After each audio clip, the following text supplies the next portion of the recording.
Hello friends, welcome to my YouTube channel 12th School Zone.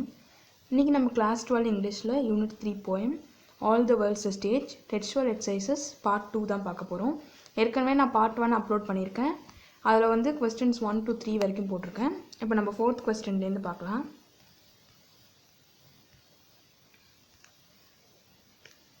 4th question, இது வந்து நமக்கு figure of speech தான் என்னன்னு கண்டுபிடிக்க சொல்லியிருக்காங்க. Read the poem once again carefully and identify the figure of speech that has been used in each of the following lines from the poem. Figure of speech ஒரு poem ஒரு வாட்டி நம்மள படிச்சுட்டு அதுக்கப்புறம் இதில் இருக்க figure of speech தான் கண்டுபிடிக்க சொல்லியிருக்காங்க. A. All the world's a stage. All the world's a stage இதில் வந்து உலகத்தை வந்து ஒரு நாடக மேடைக்கு கம்பேர் பண்ணுறாங்க. ஆனால் லைக்குன்னு இல்லாமல் இன்டெரக்டாக கம்பேர் பண்ணியிருக்கனால இது வந்து மெட்டஃபர். அதே மாதிரி வேர்ல்டு இஸ் அ ஸ்டேஜ் அப்படின்னு சொல்லும் போது நம்மளுக்கு வந்து ஒரு பிக்சர் வருது இல்லையா, அதனால இது இமேஜரின்னு எழுதலாம். ஏதாச்சும் ஒன்று எழுதுங்க. B. And all the men and women merely players. இந்த உலகமே ஒரு நாடக மேடை, அதில் ஆண்கள் பெண்கள் அனைவரும் நடிகர்கள்னு நம்ம கேள்விப்பட்டிருப்போம். அதுதான் இங்கே கொடுத்துருக்காங்க. And all the men and women merely பிளேயர்ஸ்னால் இதுவும் வந்து ஒரு இன்டைரக்ட் கம்பேரிசன் தான், அதனால இது மெட்டஃபர். அதே மாதிரி நம்மளுக்கு நடிகர்கள் அப்படின்னு சொல்லும் போது ஒரு இமேஜ் கிரியேட் ஆகுது, அதனால இது இமேஜரின்னு எழுதலாம். ஏதாச்சும் ஒன்று எழுதலாம். C. And shining morning face creeping like snail. இந்த இடத்துல லைக்குன்னு இருக்கு இல்லையா, லைக்குன்னு வந்தாலே ஓப்பனாக நம்ம சிமிலின்னு எழுதுவோம். அதனால இங்கே லைக் பார்த்தோன்னே தெரியுது இது சிமிலி, டைரக்ட் கம்பேரிசன், அதனால சிமிலின்னு எழுதிடலாம். D. Full of strange oaths and bearded like the pard. இதுவும் லைக் வந்து வெளிப்படையாக கொடுத்துருக்கனால இது சிமிலி தான். E. Seeking the bubble reputation. இங்கே பபிள் ரெப்புடேஷன்னு கொடுத்துருக்காங்க, அதனால ரெப்புடேஷன் வந்து எப்படின்னா அது பபிள் போல் நிலை இல்லாதது அப்படின்னு சொல்லியிருக்கனால இது வந்து மெட்டஃபர், இன்டைரக்ட் கம்பேரிசன். அதே மாதிரி இதுக்கு வந்து ஒரு ஹியூமன் எப்படி சொல்ல, சீக்கிங் த பபிள் ரெப்புடேஷன். ரெப்புடேஷன்ன்றது வந்து ஒரு எப்படி சொல்லலாம், ஒரு ஹியூமனுக்கு தான் சொல்லுவோம். அந்த மாதிரி சீக்கிங் த பபிள் ரெப்புடேஷனுங்கும் போது அது பபிளோட இது பண்ணியிருக்காங்க, அதனால இது personification. His youthful hose well saved a world too wide. இந்த இடத்துல வந்து அலிட்ரேஷன் தான் மேஜராக இருக்குது, ஏன்னா இங்கே வேர்ல்ட் வைட் ரெண்டுமே டபிள்யூவில் இருக்குது, அதனால இது வந்து alliteration. G. and his big manly voice turning again toward childish trouble. இந்த இடத்துல வந்து and his big manly voice turning again toward childish trouble. ஒரு மேனோட வாய்ஸ் வந்து ஓல்டேஜில் வந்து ஒரு சைல்டு மாதிரி ஷேக் ஆக ஆரம்பிச்சிருதுன்னு சொல்லியிருக்காங்க. அப்போ பிக் மேன்லி வாய்ஸ் வந்து சைல்டு மாதிரி ஆயிடுது அப்படின்னு ஒரு இன்டைரக்ட் கம்பேரிசன் இருக்குது. இப்படி இருந்த வாய்ஸ் வந்து வயசானோன்னா ஒரு சைல்டு போல் ஆகுது, அதனால இன்டைரக்ட் கம்பேரிசன் இருக்கனால அது மெட்டஃபர். அதே மாதிரி இது இமேஜரியும் வரும். நான் ஏற்கனவே ஃபிகர் ஆஃப் ஸ்பீச்சோட எக்ஸ்ப்ளனேஷன் போட்டிருக்கேன், அதுக்கப்புறம் இதே போயமுக்கான ஒர்க் ஷீட் தனியாக போட்டிருக்கேன், அதாவது புக்கில் இருக்கிறது போக எக்ஸ்ட்ரா கொஸ்டின்ஸ் போட்டிருக்கேன். அதெல்லாம் நீங்கள் உங்களுக்கு வேணும்னா நான் டிஸ்கிரிப்ஷனில் லிங்க் கொடுக்குறேன், நீங்கள் அதை போய் பார்க்கலாம், உங்களுக்கு பெட்டர் அண்டர்ஸ்டாண்டிங் கிடைக்கும். இப்போ நம்ம 5th ஒன் போகலாம். Pick out the words in alliteration இந்த following lines. A. And all the men and women merely players. இந்த இடத்துல வந்து அலிட்ரேஷன் நம்மளை கண்டுபிடிக்க சொல்லியிருக்காங்க. அலிட்ரேஷன்னா நான் ஏற்கனவே சொல்லியிருக்கேன், அதாவது சேம் கான்சனன்ட் சவுண்டு வரும், அது கான்சனண்ட்டில் சேம் ஆல்ஃபபெட்டிக்கல் சவுண்டு வரும், அதுதான் இங்கே நம்ம வந்து அலிட்ரேஷன்னு சொல்கிறோம். ஒரே வேர்டு கிடையாது, ஒரே வேர்டு வந்துச்சுன்னா அது ரெப்படிஷன். ஒரு வேர்டோட ஸ்டார்டிங் லெட்டர் சேமாக இருந்ததுன்னா அது அலிட்ரேஷன், அப்போ அது சேம் சவுண்ட் வரும். இப்போ இந்த இடத்துல வந்து அண்ட் ஆல் அது ரெண்டுமே ஏல ஸ்டார்ட் ஆகுது, அதனால இது ரெண்டுத்தையும் நான் ரெட்டில் காமிச்சிருக்கேன். இதில் வந்து 2 பேர்ஸ் ஆஃப் அலிட்ரேஷன் இருக்குது. ஃபர்ஸ்ட் கொஸ்டினில் அண்ட் ஆல் இருக்குது, அதே மாதிரி மென் மியர்லி இருக்குது, அதனால தான் நான் 2 டிஃப்ரெண்ட் கலர்ஸில் அதை இது பண்ணியிருக்கேன். நீங்கள் எக்ஸாமில் கலர்ஸ்லாம் யூஸ் பண்ணக்கூடாது, நான் இங்கே உங்கள் சும்மா காட்டுறதுக்காக அப்படி பண்ணியிருக்கேன். இதில் என்னென்ன இருக்குன்னா அண்ட் ஆல் அப்படின்றது ஒரு பேர், மென் நியர்லி அப்படின்றது இன்னொரு பேர் ஆஃப் அலிட்ரேஷன். இப்போ B. And one man in his time plays many parts. இந்த இடத்துலையும் வந்து 2 இருக்குது, நான் இங்கே ஒன்று தான் காட்டியிருக்கேன், இன்னொன்றையும் காட்டிடுறேன். இந்த இடத்துலையும் வந்து மேன் மெனின்னு இருக்குது, அதே போல் பிளேஸ் பார்ட்ஸில் பி இருக்குது. அப்போ இந்த இடத்துலையும் 2 இருக்குது. And one man in his time plays many பார்ட்ஸில் மேன் மெனி ரெண்டுத்துக்குமே ஸ்டார்டிங் எம் தான், அதனால் அது ஒன்று. அதுக்கப்புறம் பிளேஸ் பார்ட்ஸ் அதுக்கு பிபி 2 இருக்குது, அதனால் இதுலேயும் 2 பேர்ஸ், அதாவது ஆமாம் 2 இருக்குது அலிட்ரேஷன். மேனும் மெனியும் ஒன்று, பிளேஸும் பார்ட்ஸும் ஒன்று. இந்த எல்லோவில் ஹைலைட் பண்ணியிருக்கிறதையும் நீங்கள் நோட் பண்ண மறந்துடாதீங்க, நான் இங்கே மறந்துட்டேன், திருப்பி இங்கே ஹைலைட் பண்ணி காமிச்சிருக்கேன். மேன் மெனின்றது ஒரு பேர், பிளேஸ் பார்ட்ஸ்ன்றது இன்னொரு பேர் of alliteration. C. Jealous and honour sudden and quick and quarrel. இதில் வந்து jealous and honour sudden and quick and குவாரலில் வந்து குவிக் குவாரல் இதில் வந்து ரெண்டுமே கியூவில் ஆரம்பிக்குது, அதனால் இது ஒரு அலிட்ரேஷன். இப்போ இதை நீங்கள் நோட் பண்ணியிருப்பீங்கன்னு நினைக்கிறேன். இப்போ நம்ம நெக்ஸ்ட்டு போகலாம். Read the given lines and answer the questions that follow. A. Then the whining schoolboy with his satchel and shining morning face creeping like snail unwillingly to school. இதில் ஒரு 3 லைன்ஸ் கொடுத்துருக்காங்க. இதை பார்த்தோன்னே நம்மளுக்கு தெரியுது ஒரு ஸ்கூல் பாயோட ஸ்டேஜ் தான் ரெப்ரசென்ட் பண்ணுதுன்னு. நம்ம இப்போ கொஸ்டின்ஸ் பார்த்துடலாம். First one, which stage of life is being referred to here by the poet? இப்போ இந்த first question which stage of life is being referred to here by the போயட்க்கு நம்ம ஆன்சர் பார்த்துடலாம். The second stage of life, that is the stage of school boy, is being referred here. இது என்ன ஸ்டேஜ்னு கேட்டிருக்காங்க. நம்ம இது லைஃபோட எத்தனாவது ஸ்டேஜ்னு எழுதிட்டு இது ஸ்டேஜ் ஆஃப் ஸ்கூல் பாய்னு அதை மென்ஷன் பண்ணணும். என்ன ஸ்டேஜ்னு கேட்டிருக்காங்க, நம்ம இதை மென்ஷன் பண்ணிட்டோம். இப்போ second question, what are the characteristics of the stage? இந்த செகண்ட் ஸ்டேஜோட கேரக்டரிஸ்டிக்ஸ் என்னென்னு கேட்டிருக்காங்க. நமக்கு ஏற்கனவே தெரியும், நம்ம கொஸ்டினை கரெக்டாக படித்தாலே நமக்கு தெரிஞ்சிடும். தென் த வைனிங் ஸ்கூல் பாய்னு கொடுத்துருக்காங்க. அப்போ வைனிங்கிறது அவன் சோகமாக போகிறான்.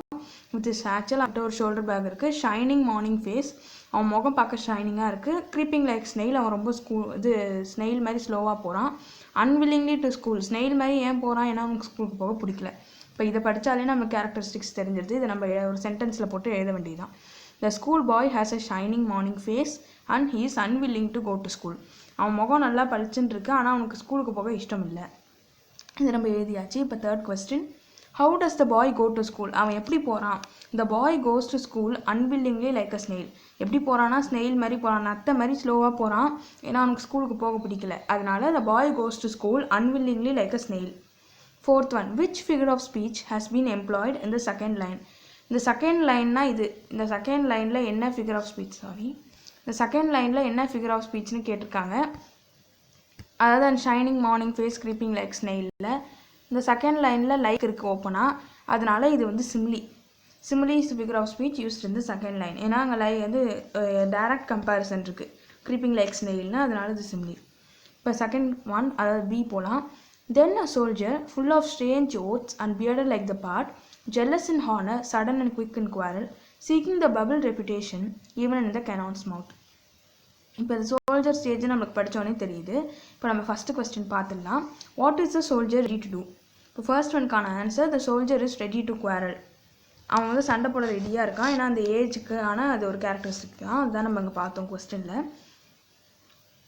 ஏன்னா jealous in honour, sudden and quick and quarrel, அவன் அப்படியே ரெடியாக இருக்கான். அதனால what is the soldier ready to டூனா ரெடி டு குவாரல்.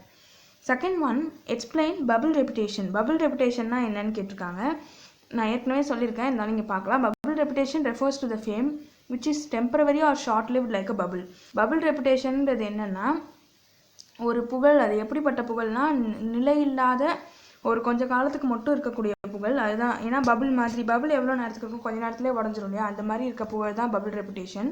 அதுதான் இங்கே நம்ம சொல்லியிருக்கோம். Bubble reputation refers to the fame which is temporary or short lived like a bubble.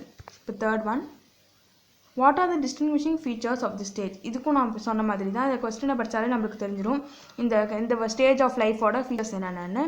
அதாவது full of strange oaths, bearded like the pard, jealous in honour, sudden and quick and quarrel, seeking the bubble reputation. இப்போ நம்ம சென்டென்ஸில் எழுத போகிறோம். The distinguishing features of the stage are the bold attitude, craze for reputation and ill-tempered nature. என்ன bolt attitude? ஏன்னா அவன் வந்து எல்லாத்துக்கும் தயாராக இருக்கான். Sudden and quick and quarrel, சண்டை போடுறதுக்கும் தயாராக இருக்கான். ஸ்ட்ரேஞ்ச் ஓட்ஸ் எடுக்க தயாராக இருக்கான். அப்போ அது என்ன சொல்லலாம், ஈஸியாக போல்ட் ஆட்டிடியூட்னு சொல்லிடலாம். ஏன்னா அதே வேர்ட்ஸ் அப்படியே காப்பி அடித்த மாதிரி இல்லாமல் கொஞ்சம் டிஃப்ரெண்ட்டாக இருக்கணும் இல்லையா, அதனால் போல்ட் ஆட்டிடியூட். அப்புறம் அவங்க பபிள் ரெப்புடேஷன் கொடுத்துருக்காங்க. ஒரு பபிள் ரெப்புடேஷன் இருக்கணும், நிலையில்லாத புகழுக்காக அவன் ஏங்கி உழைக்கிறான். அப்போ அது வந்து கிரேஸ் ஃபார் ரெப்புடேஷன் எழுதலாம். அதே மாதிரி குவிக் அண்ட் குவாரல், அவன் வந்து சண்டை போடுறதுக்கு ரெடியாக இருக்கானா, அது ஒரு இல் டெம்பர்ட் நேச்சர் தான். அப்போ நம்ம என்னென்ன எழுதிருக்கோம்னா bold attitude, craze for reputation and ill tempered nature. இப்போ C, and then the justice in fair round belly with good cape and line, with eyes severe and beard of formal cut, full of wise saws and modern instances. இப்போ இது வந்து ஒரு ஜட்ஜோட ஸ்டேஜை refer பண்ணுறாங்க. இப்போ first question பார்த்துடலாம். Whom does justice refer to? இதில் first ஒன்க்கான answer, justice refers to a middle aged man who has enough maturity to analyse and judge. ஜஸ்டிஸ்னால் யாரை சொல்ல வராங்கன்னா ஒரு மிடில் ஏஜ் மேனை தான் சொல்ல வராங்க. ஏன்னா அது வந்து 5th ஸ்டேஜ் ஆஃப் லைஃப் இல்லையா, ஆல்மோஸ்ட் 5th ஸ்டேஜ் ஆஃப் லைஃப்னால் ஓரளவுக்கு வயசாக இருக்கும், அதனால் மிடில் ஏஜ் மேன்னு சொல்கிறாங்க. ஏன்னா ஃபர்ஸ்ட் இன்ஃபென்ட், அப்புறம் சைல்டுஹுட், ஃபர்ஸ்ட் இன்ஃபென்ட், அப்புறம் ஸ்கூல் பாய், அதுக்கப்புறம் வந்து ஒரு லவர், அப்புறம் சோல்ஜர், அதுக்கப்புறம் இதுன்றனால 5th ஸ்டேஜ் ஆஃப் லைஃப். அப்போ அது மிடில் ஏஜ் மேன். அதனால இது வந்து justice refers to a middle age man who has enough maturity to analyse and judge. இப்போ second one, describe his appearance. அவன் அப்பியரன்ஸ் கேட்டிருக்காங்க. He is plumpy with beard of formal cut and protruding stomach. இங்கே கொடுத்துருக்காங்க இல்லையா, fair round பெல்லினால என்ன அர்த்தம், கொஞ்சம் குண்டாக இருக்காங்கன்னு அர்த்தம். அதுக்கப்புறம் பியர்ட் ஆஃப் ஃபார்மல் கட் இருக்குது, குண்டாக இருக்கிறனால ப்ரொட்ரூடிங் ஸ்டமக்குன்றதையும் நம்ம இங்கே ஆட் பண்ணியிருக்கோம். இப்போ third one, how does he behave with the people around him. அந்த மிடில் ஏஜில் ஒரு மேன் சுற்றி இருக்க பீப்புள் கிட்ட எப்படி நடந்துக்குவான்னு கேட்குறாங்க. He is serious, stern and behaves authoritatively. அந்த ஒரு வயசில் ஒரு பக்குவம் வந்துடும், அதனால் சீரியஸாக இருப்பார் அந்த மேனு, ஒரு ஸ்டர்னாக நல்லா ஸ்டடியாக இருப்பார். அப்புறம் அவரோட பிஹேவியர் வந்து ஒரு அத்தாரிட்டேட்டிவ்லியாக இருக்கும், ஒரு நம்பிக்கை உடையதாக எப்படி சொல்ல, ஒரு அத்தாரிட்டேட்டிவ், ஒரு கமாண்டிங் இது அது எல்லாமே இருக்கும். ஒரு நிலையான ஸ்டேஜ் அப்படி தான் அதுதான் இப்படி சொல்ல வராங்க. Fourth one, what does he two to show his wisdom. அந்த 5th ஸ்டேஜ் ஆஃப் லைஃப்பில் மேன் அவரோட விஸ்டமை காட்ட என்னென்னலாம் பண்ணுவான். He quotes many sayings and recent anecdotes to exhibit his wisdom. என்னென்ன பண்ணுவான், அவனுக்கு தெரிஞ்ச நிறைய சேயிங்ஸ்லாம் சொல்லுவான். அதேமாதிரி ரீசன்ட் அனக்டோட்ஸ்னால் ரியல் இன்சிடெண்ட்டை வந்து எப்படி ஒரு ஸ்டோரி மாதிரி ஒரு நரேட் பண்ணுறது, அதெல்லாம் பண்ணி அவன் வந்து எப்படி சொல்ல ஞானம் உள்ளவன் அப்படின்றத அவன் நிரூபிக்கிறான். எப்படி ஒரு நிறைய சேயிங்ஸ் சொல்லி அவனோட எக்ஸ்பீரியன்ஸை ஷேர் பண்ணி ரீசெண்டாக நடந்ததெல்லாம் சொல்லி ரீசெண்ட் இன்சிடென்ட்ஸ் தெரிஞ்சு வச்சுக்கிட்டு அப்படிலாம் வச்சு அவன் வந்து அவனோட ஞானம் உள்ளவன் அப்படின்றத அவன் நிரூபிக்கிறான். இப்போ நம்ம 7th ஒன் பார்த்துடலாம். Complete the table based on your understanding of the poem. இப்போ இங்கே ஒரு டேபிள் கொடுத்துருக்காங்க, ஸ்டேஜ் வர்சஸ் கேரக்டரிஸ்டிக். இதில் வந்து சில அங்கங்கே பிளாங்க்ஸ் இருக்குது. இப்போ ஃபர்ஸ்ட் வந்து க்ரையிங் அப்படின்னு கொடுத்துருக்காங்க, ஆனால் இந்த இடத்துல என்னென்னு நம்மளுக்கு தெரியாது. ஜட்ஜ் அது மாதிரி. சோல்ஜர்னால் என்ன பண்ணுவான்.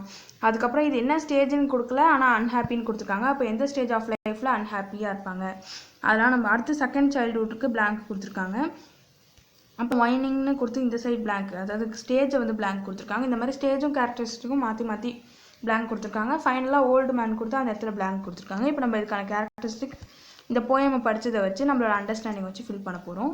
இப்போ ஃபர்ஸ்ட் ஒன், க்ரையிங்னா எந்த ஸ்டேஜ், இன்ஃபன்ட் ஸ்டேஜில் தான் அழுவோம், ஒரு குழந்தை அழுவோம், அதனால நம்ம இந்த இடத்துல இன்ஃபன்ட்னு போடுறோம். அதே மாதிரி இப்போ இந்த இடத்துல செகண்ட் ஒனில் வந்து கேரக்டரிஸ்டிக் கேட்டிருக்காங்க. இப்போ ஒரு ஜட்ஜு என்ன பண்ணுவார், நம்ம இப்போ தான் பார்த்தோம், வைஸ் சேயிங் சொல்லுவார். அப்போ நம்ம இங்கே வைஸ் சேயிங் அப்படின்னு போடலாம்.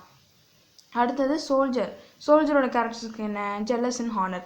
புகழுக்காக அவன் ரொம்ப ஆசைப்படுறான் இல்லையா, அப்போ அது ஜெல்லஸ் இன் ஹானர்.